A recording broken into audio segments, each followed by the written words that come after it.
मतलब इससे पहले मैंने कहा नहीं, वर्क इंडिया में ही मैंने फर्स्ट टाइम फ्रेशर से ही स्टार्ट किया था, कुछ भी नहीं, मतलब जीरो एक्सपीरियंस के साथ, मतलब टोटली फ्रेशर की प्रोफाइल में, और उसके बाद मैंने यहाँ पे स्टार्टअप किया है।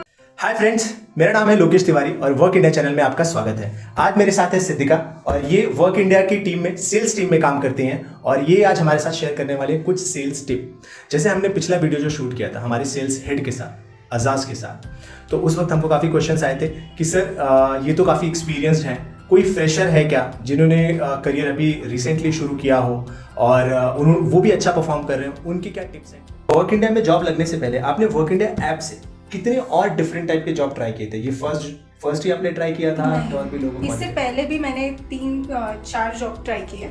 अब आपके हिसाब से वर्क इंडिया ऐप से जॉब पाना कितना टफ है?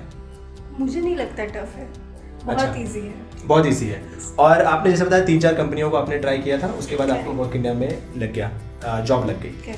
वर्क इंडिया ऐप के अलावा और भी कितने ऐप आप यूज करते थे जॉब ढूंढने के लिए? मैंने तो इससे पहले जब जॉब चाहिए तो मैंने सिर्फ वर्क इंडिया ट्राई किया था, क्योंकि मुझे वर्क इंडिया बहुत इजी लगा।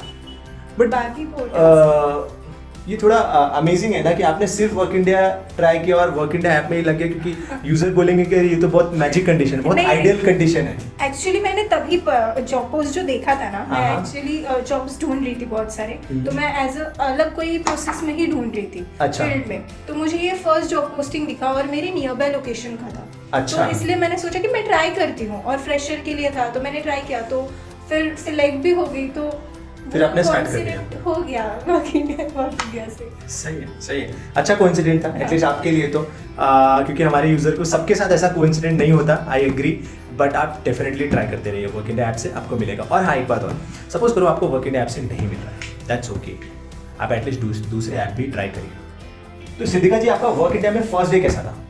फर्स्ट डे मैं बहुत डरी हुई थी कि सेल्स कभी किया नहीं है, और उसमें टारगेट्स होते हैं, टारगेट अचीव करने पड़ते हैं, अचीव नहीं होंगे तो क्या होगा, फिर सेल्स में कुछ करियर है या नहीं, या फिर मैं अभी के लिए कर रही हूँ, फिर आगे जाके मुझे अदर कोई ऑप्शन देखना पड़ेगा, तो बहुत क्वेश्चंस थे, बट बाद में थोड़ा थोड़ा करके सॉर्ट होने लगे। अभी जैसे आपको इतना सारा डर था, यही सारा डर हमारे यूजर्स को भी होता है जो फर्स्ट टाइम सेल्स में स्टार्ट करने वाला है। वो ऐसी क्या एक चीज थी आपको लगा कि यार मुझे ट्राई तो करना चाहिए, इतने डर होने के बावजूद आपने ट्राई किया? कुछ नया करना था। हाँ, ये बहुत था कि नया करना है, और कुछ इंटरेस्टिंग था उस चीज़ में। मतलब एक तो हम लोग सेल्स में बहुत पैसा कमा सकते हैं, क्योंकि सैलरी हर एक प्रोफाइल में मिलती है, बट सैलरी छोड़ के इंसेंटिव सेल्स में ही मिलता है, और अगर आप उसमें बहुत कमा सकते हो अगर कंपनी को बिजनेस ला के दे रहे हो तो वो बहुत इंटरेस्टिंग था मेरे लिए और अच्छी अपॉर्चुनिटी थी। ये बहुत अच्छा पॉइंट आपने बोला कि नंबर 1 आप में क्यूरियोसिटी होनी चाहिए कुछ अच्छा करने की, कुछ नया करने की। ये नहीं कि अरे मुझे ये नहीं करना, वो नहीं करना, आप एक बार ट्राई तो करो। जैसे इनको फियर था कि यार पता नहीं क्या होगा, कर पाऊंगी नहीं कर पाऊंगी, बट एटलीस्ट एक क्यूरियोसिटी भी थी कि कुछ नया ट्राई करते हैं। और सबसे बड़ा पॉइंट, यार हम कमाने बाहर निकलते क्यों? पैसा कमाने के लिए।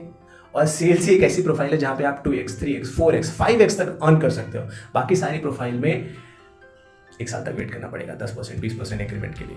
So sales is the best profile as per me. अगर पैसा ही कमाना है ना जम के, तो सेल्स करो 2-4 साल, जम के पैसा कमाओ, and then move to some other profile, जो भी आपको लगे।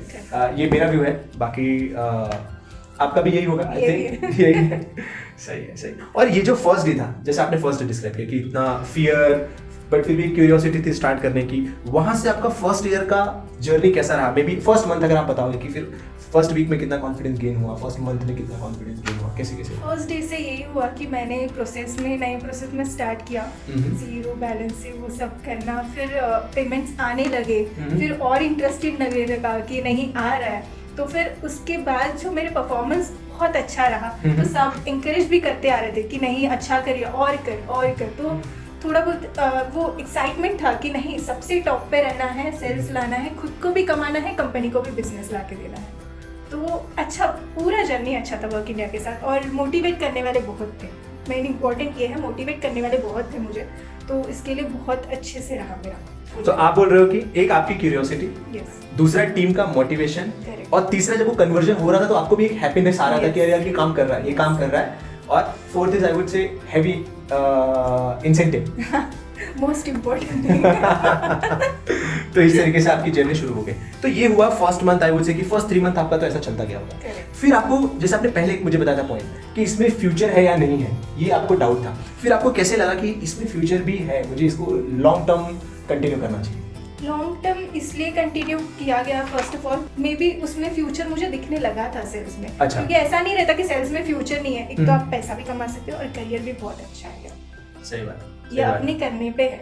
अगर हम लोग 100% देंगे तो बेटर बेस हम लोगों को अचीवमेंट्स मिलने ही वाले हैं। सो गाइस, आपने देखा कि कैसे फर्स्ट डे ये थॉट रखना कि पता नहीं इसमें करियर है या मैं कर पाऊंगी कि नहीं कर पाऊंगी, और नेक्स्ट 6 मंथ में इतना बड़ा ट्रांसफॉर्मेशन जहां पे आप स्टार परफॉर्मर हो, जहां पे आपको अचानक से फ्यूचर दिखने लगा, जहां पे आप हैवी इंसेंटिव अर्न कर रहे हो, जहां पे आपको फुल टीम का सपोर्ट मिल रहा है। सो ये जर्नी कैसे पॉसिबल हुई?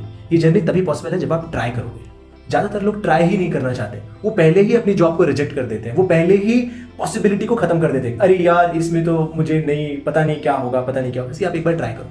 अगर 6 मंथ का टाइम दो उसको, 3 मंथ्स का टाइम दो उसको, अगर नहीं जम रहा है that's okay, try another things, but एक ट्राई तो बनता है।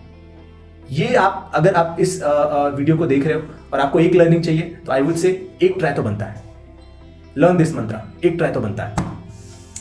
एंड सेकेंड, बहुत बार तो ऐसा भी हुआ होगा कि सेल्स सब कुछ अच्छा चल रहा है, सब कुछ अचानक से सेल्स आना बंद हो गई।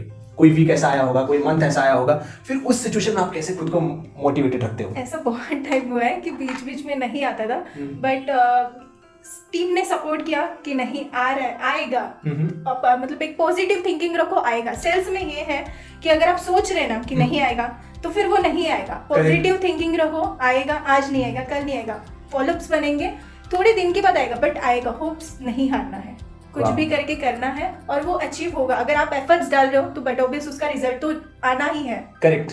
वो करेंगे तो, बट ऑब्वियस मेरा जितना एक्सपीरियंस है कि मैंने बहुत टाइम ऐसे सफर किया है, 1 वीक नहीं आया, बहुत एक टाइम मैंने रो भी दिया था, बट बहुत सपोर्ट किया मुझे टीम ने और उसके बाद आने लगा अच्छे पेमेंट। और अभी ऐसा है कि बहुत एक टॉप परफॉर्मर मुझे मानते हैं, मेरे टीम लीडर्स या फिर मेरे मैनेजर्स, बहुत रिस्पेक्ट मिलती है। तो सेल्स मेरे ख्याल से मेरे लिए सबसे अच्छा प्लेटफॉर्म है करियर के लिए। ये मेरा एडवाइस है। सो गाइस, आपने देखा एक होप और दूसरा पेशेंस। होप के साथ साथ पेशेंस भी रखना है। जैसे इन्होंने बताया कि she is a star performer, लेकिन इनको भी अप्स एंड डाउन्स आए। बहुत बार ऐसा हुआ होगा जब सेल्स नहीं मिला होगा, टीम का प्रेशर आया होगा, लेकिन टीम ने उस वक्त सपोर्ट भी किया, प्लस इन्होंने खुद को भी सपोर्ट किया कि यार थोड़ा पॉजिटिव रखते हैं, पाइपलाइन बिल्डअप करते हैं और देखते हैं कि कभी ना कभी तो कन्वर्ट होगा। ये सारी एफर्ट जो मैं यूनिवर्स में डाल रही हूँ बेकार थोड़ी जाएगी, कहीं ना कहीं तो कन्वर्ट होने वाली है। सो आप जो भी काम कर रहे हो, कई बार होगा ऐसे आप डिमोटिवेट हो जाओगे, यार पता नहीं हो रहा है। I would say have patience and give a try. आप उससे कंटिन्यू रखेंगे, आई थिंक उससे आपका मोटिवेशन बना रहेगा। अच्छा, इसके अलावा मुझे एक और चीज़ है। एक होता है पैसा नहीं आना, ठीक है, मान लो आपकी सेल्स नहीं चल रही है, चलो ठीक है कोई बात नहीं। कई बार बैड कस्टमर्स भी मिल जाते हैं जो आपको बोलेंगे आपका प्रोडक्ट नहीं अच्छा है, ये नहीं अच्छा है, या फिर कुछ भी कहानी सुनाएंगे, ठीक है, जो भी उनका व्यू होगा। मैं उनको नहीं कह रहा हूँ कि वो रॉन्ग बोलते हैं, बट उनका एक व्यू होगा। उस थॉट से कई बार आदमी डिमोटिवेट हो जाता है। उसको कैसे कोप अप करते हो आप? फर्स्ट ऑफ ऑल मुझे मेरी कंपनी के प्रोडक्ट पे बहुत ट्रस्ट है। तो बैड एक्सपीरियंस आते हैं, बहुत सारे एम्प्लॉयज़ के आते हैं, बहुत ऐसे एम्प्लॉयज़ भी रहते हैं कि बहुत गुस्सा करते हैं, बट पोलाइटली आंसर करो, उसको समझाओ। उसको समझाएंगे कि कोई भी बहुत गुस्सा भी कर रहा रहेगा ना, तो भी हम लोग पोलाइटली बात करेंगे, वो पोलाइटली ही बात करने लगेगा। सो मेरे ख्याल से उसको समझाओ, उसको और अच्छे कुछ एक्स्ट्रा करके दो, या फिर उसको सर्विसेज में कुछ हेल्प करो, तो वो माइल्ड हो जाता है, जितना मेरा एक्सपीरियंस है। तो अगर उसको सर्विसेज नहीं मिली, उसने पैसा खर्च किया है, तो बट ऑब्वियस नहीं कुछ इशू आएगा तो वो गुस्सा करेगा ही। तो मेरे ख्याल से उसको थोड़ा पोलाइटली आंसर करो, हेल्प करो हर एक चीज़ में, वो नॉर्मल हो ही जाता है पर्सन। वाह वाह, ये बहुत सही पॉइंट था गाइस कि जैसे कई बार हमारे साथ होता है या कस्टमर हमारा नाराज हो जाता है सेल्स के टाइम पे, तो आपको उसको पहली बार तो पर्सनली लेना ही नहीं है। जैसे इन्होंने बताया कि आप उसके लिए कुछ एक्स्ट्रा करो, पहले उनकी प्रॉब्लम समझो। अगर उन्होंने आपको पैसा दिया होगा तो जाहिर सी बात है उनको कोई प्रॉब्लम थी, अगर वो प्रॉब्लम सॉल्व नहीं हो रही तो नाराजगी तो होगी। तो उनकी जो नाराजगी उसको पर्सनली अपने ऊपर मत लो, ऐसा सोचो कि मुझे इनकी हेल्प करनी है, इसीलिए तो पैसा लिया था इनसे। और फिर आप जब 2 कदम एक्स्ट्रा बढ़ के उनकी हेल्प करोगे ना, आई वुड से जैसा कि इन्होंने बताया कि इससे सामने वाला थोड़ा समझता है कि यार जिसको मैंने पैसा दिया वो मेरी हेल्प कर रहा है। उसके बाद ऑटोमेटिकली आप बोल रहे हो कि वो न्यूट्रलाइज हो जाता है और फिर डीमोटिवेशन का चांस कम हो जाता है हमारे लिए एटलीस्ट। करेक्ट। वाह, सही है।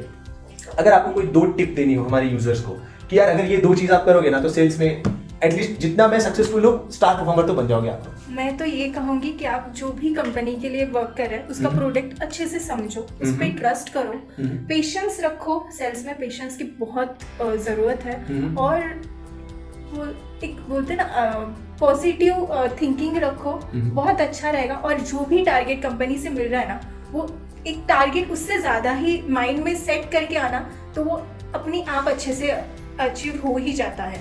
और सो अभी इन्होंने एक फॉर्मूला बताया कि अगर आपको सेल्स में सक्सेसफुल बनना है तो आपको 3 P's को फॉलो करना है। नंबर 1 पॉजिटिव रहो, नंबर 2 पेशेंस रखो, और number 3 the most important product को अंडरस्टैंड करो। प्रोडक्ट, पॉजिटिव, पेशेंस, आप ये तीनों पे अगर कमांड हासिल करोगे ना, you can be a good sales guy.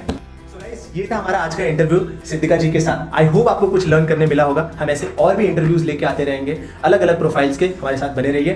Thank you so much. Subscribe our channel and like this.